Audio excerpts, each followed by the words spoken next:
Olá, gente, tudo bem? Como estamos?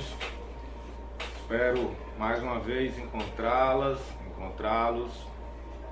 todos bem, se cuidando, se protegendo, né? Se possível vacinados, evitando sair de casa, aglomerar, tentando manter parte desse isolamento social. Sabemos o quanto é difícil, mas é só assim que a gente vai conseguir superar esse momento e a gente poder, quem sabe, em breve nos encontrar pessoalmente. Por enquanto, nós vamos por aqui em mais um encontro, mais uma aula. Meu nome é Rafael Rolim, eu sou brincante, arte educador, professor aqui da oficina Grupo Folclórico do Instituto Chico Mota, faz parte do projeto Minha História, Minha Vida, Vencendo o Preconceito com Cultura e Arte, que é um projeto aprovado pela Lei Federal de Incentivo à Cultura e patrocinado pela Autopeças Padre Cícero e Perseu PVC. E aí, mais uma vez, estamos aqui juntos, né? Mesmo que separados pela distância física, porém juntos aqui pela possibilidade tecnológica desses aparelhos e desses avanços, né? Que a sociedade mais moderna nos permite. E aí é prazer para mim estar aqui trazendo e falando um pouco, talvez até de algumas influências e talvez de algumas referências que são exatamente antes desses processos mais tecnológicos, né? Falar da cultura popular tradicional, que é essa cultura popular que eu venho trazendo, é falar de um presente, é pensar esse futuro, mas tentar entender esse histórico, né? Esse passado. E aí, mais uma vez, eu trago os históricos dos nossos estudos, para que a gente possa situar, né, vocês, desses encontros que a gente vem aprendendo, né, dessas manifestações tradicionais da cultura, da nossa tradição oral, da nossa tradição que é uma tradição que muito experimentada nesses saberes e fazeres ancestrais, né, mas que, como eu tenho também trazido, em muito pode contribuir com as nossas crianças, adolescentes, com a nossa sociedade como um todo, porque são referências de convivência, de comunidade, são referências de criação, de criatividade. Nessas manifestações, né, são verdadeiros celeiros, né, espaços de berçários, de construção de conhecimento. São espaços onde ali os homens, né, se encontram, né? Não, aí os homens, estou falando homens, mulheres, meninos, meninas, crianças, velho, velha, cachorro, papagaio, onde esses coletivos, essas pessoas coletivizam a sua vida em nome da arte, em prol da cultura, vivendo algum tipo de manifestação. E aí a gente vem trabalhando, né, desde as cirandas, desde as bandas cabaçais, dos cocos, cavalo marinho, maracatu, passeando aí para o maracatu de Pernambuco, maracatu cearense, né, as nossas manifestações de diversos ciclos, né, do ciclo natalino, né, que aí a gente vai encontrar muitos os reisados, né, as lapinhas, as próprias bandas cabaçais que trabalham muito, que brincam muito, que dependendo do lugar chama banda de pífano, né, que brincam muito com essa referência. Eles são mais desse ciclo natalino, né? Se você for pro maracatu, os maracatus cearenses, por exemplo, brincam mais, já fazem seus festejos, né? Quando eu digo brincam, tem a ver com as suas apresentações, a forma como eles se apresentam ao mundo, como eles, né, mostram os seus saberes, seus fazeres, ou seja, quando eles se mostram à sociedade e fazem as suas apresentações. O maracatu cearense, por exemplo, já é mais no ciclo carnavalesco, né? Aí se você for para outras regiões, isso vai mudando. E por que eu estou falando disso? Porque nos encontros passados, aí na aula passada, para quem está acompanhando aí, a gente falou um pouco do Bumba Meu Boi, né, do Boi Bumbá, e dependendo do lugar a gente vai encontrar aí uma referência, eu trouxe a referência do boi bumbá, do Bumba Meu Boi, que aí como a gente chama aqui no Ceará, contando um pouco da história de como se deu a construção, não só histórica, mas também cênico-criativa, dramatúrgica dessa brincadeira ao longo do tempo, a partir exatamente, né, dessas fazendas do nosso sertão. E aí se você for aqui para a região de Jaguaribe também vai ter muito ali o Vale do Jaguaribe, né, por conta do rio, a cultura do gado, né, da pecuária. E aí eu estava falando dessas manifestações que, ela, dependendo da época, elas têm maior incidência. Esses grupos têm uma tradição de fazer essas brincadeiras acontecerem, né, de se apresentarem ali. Então, como eu disse, os reisados brincam no Natal, Ano Novo, ali, Dia de Reis, né, que é tudo naquele período do início do ano. Se pegar os maracatus, Carnaval. Se você pegar o Bumba Meu Boi, aí o Bumba Meu Boi, ele tanto pode brincar no Carnaval, dependendo da região, como ele pode brincar no Ano Novo. Aí se você pegar os reisados, eles têm alguns reisados que brincam o Bumba Meu Boi. Se você for aqui para os Bumba Meu Boi de Sobral, da região aqui norte do Ceará, eles vão brincar no período natalino, né? No período ali que vai do Natal até o dia 6 de janeiro, que é o dia de Reis, que a gente já falou um pouco lá quando a gente comentou sobre os reisados, né? Que é esse ciclo de Natal, né? Do nascimento de Cristo, dessas 10, 12 noites, né? De brincadeira, que dependendo do lugar eles fazem ainda esse ciclo completo. E aí eu estava trazendo o Bumba Meu Boi e contando um pouco da história desse Bumba Meu Boi aqui no Ceará e um pouco ali daquela região do Cariri, que é uma região que eu pesquiso bastante, que ali engloba ali um pouco da Paraíba, do Rio Grande do Norte, mas principalmente Paraíba, Pernambuco e Ceará. A gente ia encontrar, se vocês forem por ali pesquisar ou até mesmo botar aí na internet, nos YouTube, nos Google da vida, vocês vão encontrar nessa região essa história fantástica, né, desse fazendeiro que tem um vaqueiro, que sua mulher deseja a língua do boi, e aí a partir daí esse boi é morto para matar o desejo da mulher, e depois esse boi é ressuscitado para que a festa seja completa, ou seja, que tenha também, tem um momento tensão, tem um momento de palhaçaria, tem um momento de alegria, de tristeza com a morte do boi, mas tem um momento de festejo final, que é quando esse boi ressuscita, aí pelas mãos de um pajé, às vezes de uma curandeira, às vezes é uma parteira, às vezes é um médico, às vezes até um padre, dependendo da região e da brincadeira e das relações que se dão dentro dessa região, dessa brincadeira, dessas comunidades, com as pessoas que ali vivem, né? Então, se você agora pegar essa mesma brincadeira do Bumba Meu Boi, e aí vocês vão ver já uma grande mistura ao final do nosso vídeo de hoje, que é um alto, resumido, óbvio, que é uma brincadeira já do boi no Maranhão, que aí tem já algumas diferenças do boi que é brincado mais aqui para baixo. Se você pegar o boi no Maranhão, aí ele já vai ter as suas especificidades, as suas características principais, diferenças, né? Porque aí cada brincadeira tem a sua, né? O boi no Maranhão, o período inclusive que eles mais você vai encontrar todos os bois brincando, não agora por conta da pandemia, mas se você for pegar é o período junino, em que aqui no Ceará a gente vai trabalhar muito mais com as quadrilhas, né? Com as bandas de forró pé de serra. No Maranhão, a tradição lá não são as quadrilhas juninas nesse período. Tem quadrilha junina no Maranhão, em São Luís, tem. Você encontra. Mas o que eles mais fazem há mais tempo no processo histórico? Eles brincam de boi.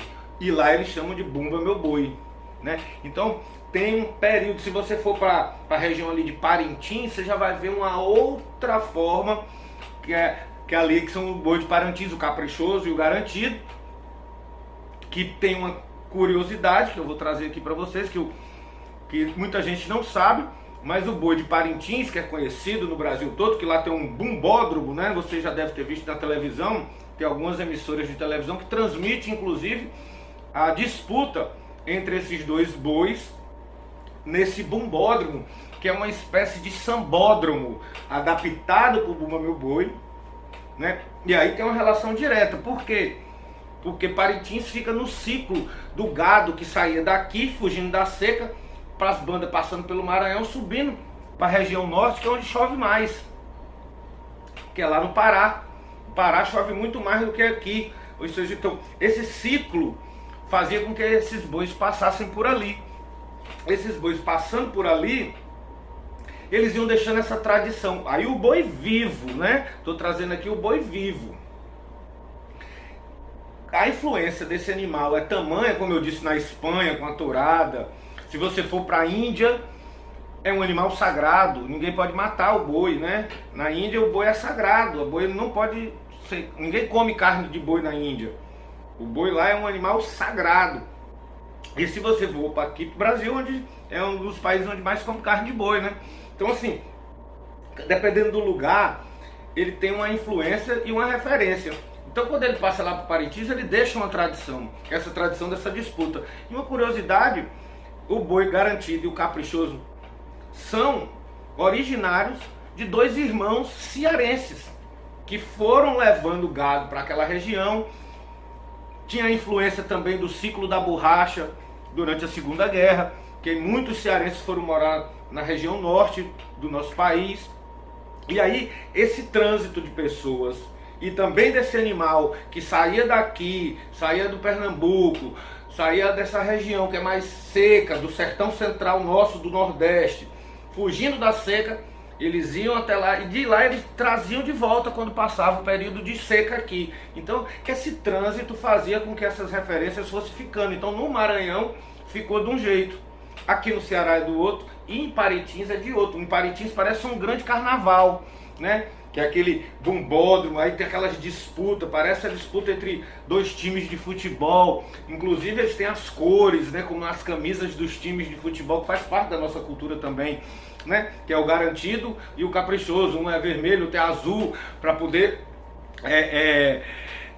ter é muito da cultura da gente, né? Se você pegar os pastoris, que é do ciclo natalino, tem o cordão azul e o cordão encarnado. É a mesma cor, é o vermelho e o azul, que eles pegam como referência. Então quando a gente vê essas manifestações ocorrendo pelo país, principalmente aqui no Nordeste, é importante que a gente consiga estar sempre aberto a entender que elas são primas, irmãs, que elas são filhas umas das outras, que elas são muito parecidas, quando não gêmeas, né? Quando não idênticas, às vezes num lugar diferente do outro.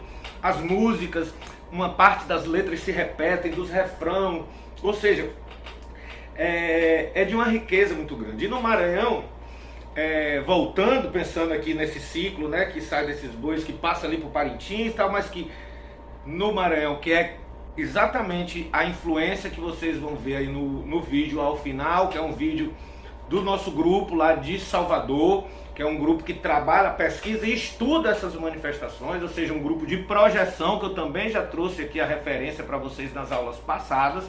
Procurem lá aí no canal do YouTube e vocês vão encontrar lá o grupo Breu, né, o Bando com Matê, que são exemplos de grupos de projeção. E aí, ao final da aula de hoje, vocês vão ver lá a morte, o alto da morte do boi, que é quando eu contei aqui na aula passada, ele chega, morre e renasce.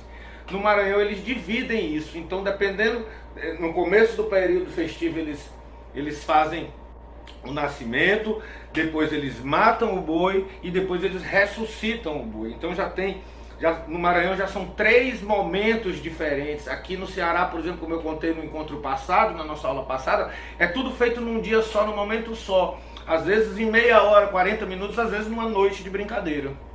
Né? Então, dependendo do grupo, você vai ver essa manifestação acontecendo, essa cena sendo apresentada, encenada, e dependendo do lugar, de um jeito diferente. E porque no Maranhão ele está ligado a esse período junino, por conta das festas do São João Batista, que é o grande padroeiro, né, do boi maranhense, né? Porque foi exatamente a partir de uma história que é bíblica e é mítica também, que esse Bumba Meu Boi foi dado a São João Batista em presente, e aí é a partir desse presente que é dado a São João Batista que começa a se contar a história desse alto, mas que tem elementos muito parecidos. Então assim, o que seria o vaqueiro nosso aqui no Maranhão é chamado de Pai João, né? E que também em Sobral é Pai João, porque aqui ó, já está no caminho, se você for sair para o Maranhão, você passa por Sobral. Então, os nomes, a Catirina, né? Aqui é chamada de Catirina, no Sobral já é Donona, no Maranhão já vai encontrar vários outros nomes. Então, é para vocês perceberem a riqueza e ao mesmo tempo a simplicidade, a capacidade de invenção, de criação e também ao mesmo tempo a relação que essas brincadeiras têm com esses lugares, com essas comunidades. E aí a festa do boi no Brasil todo, ela é brincada quase que o ano todo, a depender do lugar, como eu trouxe, ela é brincada mais para o período junino, outra para o período natalino, outra num período específico, que é quando tem lá as festas, por exemplo, de Parintins, com o Bumba Meu Boi, que é o Boi Bumbá, aí lá eles já chamam de Boi Bumbá, que é o garantido e o caprichoso, né? Que aí já está mais para perto do norte, né? Lá para o Amazonas, né? Para a região de lá de cima, que tem sua beleza, e aí lá você já vai ver uma influência mais de uma performance. Uma outra curiosidade desse boi de Parintins, para quem não sabe, muitas pessoas que hoje trabalham na confecção das fantasias, adereços e carros alegóricos no Carnaval do Rio de Janeiro e em São Paulo, muitos deles foram cooptados no boi de Parintins e hoje eles estão sendo referência, o boi, então, portanto, lá daquela região que transformou aquilo também numa espécie de carnaval mais índio, né? Se você for ver na televisão, tem a influência muito forte da questão indígena dentro desse boi, que também você vai ver no Maranhão. E aí, hoje eles estão no carnaval carioca, porque eles têm uma habilidade de artesanato, né, dessa artesania que é muito característico do povo sertanejo, né, de saber mexer com a palha, de saber mexer com as penas, com as plumas, de saber inventar soluções para aquele tipo de situação que nunca existiu, porque criar um carnaval como o Carnaval Carioca é inventar algo que nunca existiu, né? Uma coisa é você montar um grupo e fazer uma fanfarra no meio da rua, outra coisa é você criar um carro alegórico daquele, né? Requer uma capacidade de invenção, portanto isso a gente vai encontrar na nossa cultura, isso vai encontrar na nossa tradição. Outra coisa é o instrumental desse vídeo que vocês vão ver, né? Que é um vídeo muito específico desse grupo, é um vídeo curto também, de 7 minutos, 8 minutos, e espero que vocês gostem, porque é um vídeo que vai trazer essa referência daquele tipo de boi de uma determinada região, porque no Maranhão tem 5 tipos de Bumba Meu Boi diferente.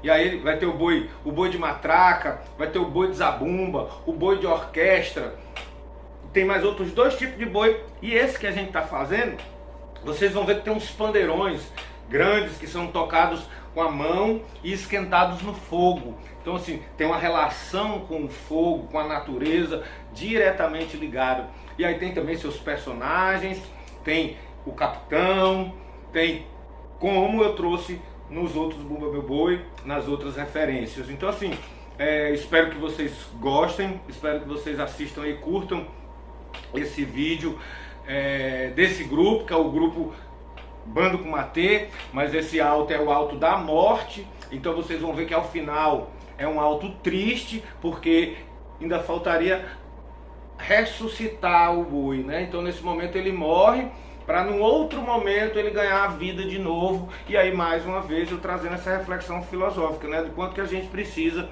aprender a lidar com essas perdas de alguma forma na vida, ainda mais num momento como esse, né? Um momento de pandemia em que a gente tem perdido pessoas realmente, né? Não é uma brincadeira no caso dessa pandemia, né? No caso do Bumba Meu Boi, sim, o boi morre, mas morre de mentira, né? É uma encenação. Mas que essa encenação, como no teatro, que imita a vida de alguma forma, né? E a vida também imita a arte, querendo ou não, como que a gente aprende a ser melhor, aprende a lidar com o mundo, aprende a entender o mundo e aprende a construir o mundo melhor a partir dessas manifestações da cultura popular, a partir dessas filosofias que as brincadeiras populares trazem, né? E muito pode nos ensinar, e não só ensinar as pessoas que ou tiveram uma referência mais velhas, né? Da minha idade para trás, que puderam brincar isso na sua infância, que puderam trabalhar com isso em outros momentos, né?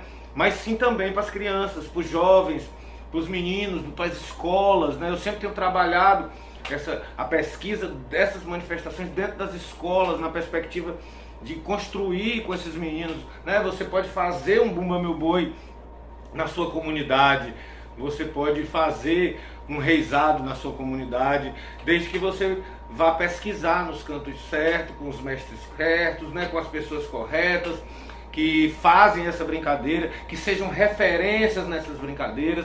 E aí, por fim, eu vou deixar aí um abraço para o meu amigo e mestre Tião Carvalho, que hoje mora em São Paulo, tem um boi lá chamado Boi Cupuaçu. E aí peço a vocês que, se tiverem um tempinho essa semana, dá uma olhada aí na internet. Vocês estão assistindo essa aula aí no final, já vão assistir essa aula próxima ao final de semana. Aproveita para ficar em casa e procura lá Tião Carvalho, Boi Cupuaçu. Ele é um maranhense, mestre, que ensinou a gente a brincar essa brincadeira em Salvador, e que a gente tem muito carinho e gratidão por esse grande mestre da cultura, que muito contribui com a nossa arte e com a nossa cultura popular, com o nosso folclore. Beleza, gente? Então fiquem aí com o nosso vídeo. Espero que vocês curtam, espero que vocês gostem. Dá aquele like lá no nosso canal do Instituto Chico Mota no YouTube, e espero encontrar vocês o mais rápido possível. Se cuidem, fiquem bem e até a próxima. Um abraço.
Ave Maria, Vem chegando pra ver.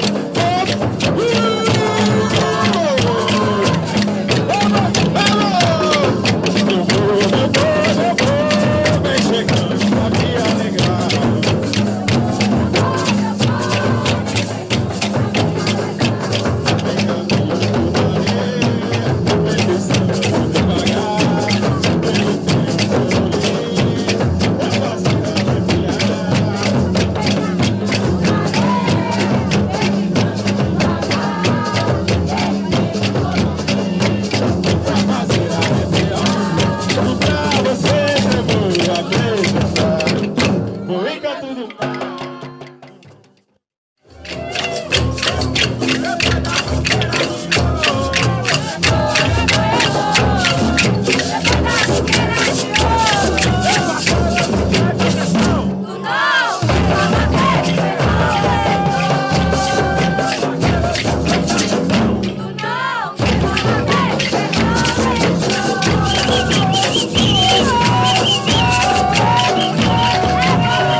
Dá licença, Valtinho. Me chamaram.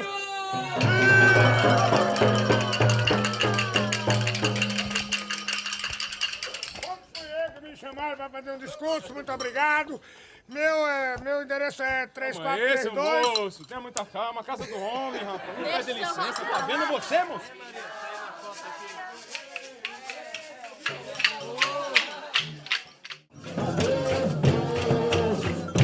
Já me chamou, adeus, adeus. Morena linda, eu já vou. Adeus, moça. Sempre já me chamou. Adeus, adeus. Morena linda, eu já vou. Foi chegando a madrugada. O sereno dela me molhou. Vem chegando a madrugada. O sereno dela me molhou. Não deixa ela não vai não. Não vai nada. Ilumina o meu batalhão. Essa oferenda mais é de bom coração. É boi,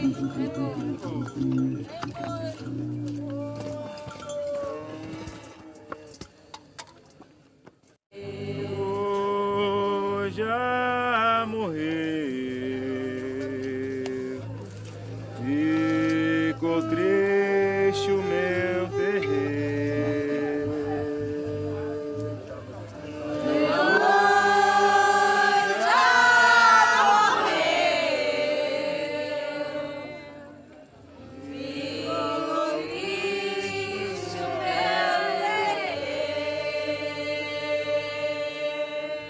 Mas no ano que vem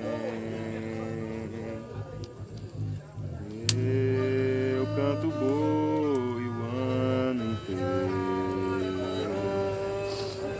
Mas no ano que vem eu canto boi o ano inteiro. Muito obrigada, Maria. Conhecimento tamanho.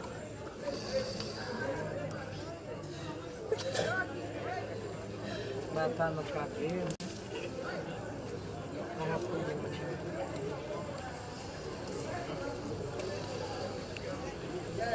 Nem posso me Alguém segura meus pés. Obrigado, meu povo, a todos que vieram, todos que prestigiaram aí, todo o ciclo de festa da gente. Para o ano, se Deus quiser, a gente vai estar aqui de novo, brincando boa, brincando outras coisas.